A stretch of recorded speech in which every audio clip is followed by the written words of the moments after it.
দর্শক, আল্লাহর এমন একটি নাম আছে যা পাঠ করলে কবিরা গুনাহ মাফ হয়। নামাজ পড়েন না, তা মাফ হবে। জিনা করেছেন, তা মাফ হবে। মা বোন হিসাবে বোরকা না পরে বাজারে গিয়েছেন, তা মাফ হবে।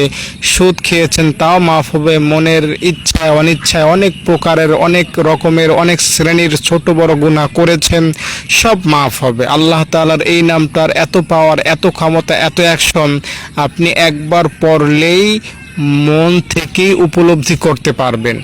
মিষ্টি যতক্ষণ মুখে না নেওয়া হয় এটার স্বাদ অনুভূত হয় না।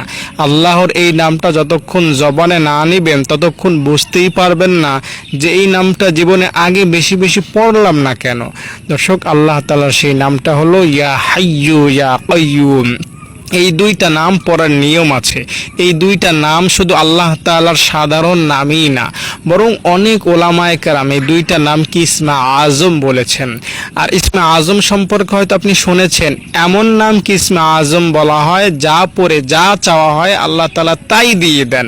এই দুইটা নাম পড়ে যদি আপনি গুনাহ মাফের জন্য আল্লাহকে বলেন, আল্লাহ জীবন আর গুনাহ করব না, আমি দায়িত্ব নিয়ে বলছি ভাই বোন, শুধুমাত্র শ্রুতিমধুর ত্রুটিমুক্ত বা শোনার মতো কথা শোনানোর জন্য বলছি না, বরং গ্যারান্টি সহকারে ভরসামূলক কথা বলছি। এই দুইটা নাম পড়া মাত্র, গুনাহ মাফের আশায় পড়া মাত্র আপনার A to Z শুরু থেকে জীবনের আজ পর্যন্ত যত রকমের যত শ্রেণীর গুনাহ করেছেন সব মাফ হয়ে যাবে। ভিডিওটি যদি ভালো লেগে থাকে লাইক না দিয়ে যাবেন না, অনুরোধ রইল।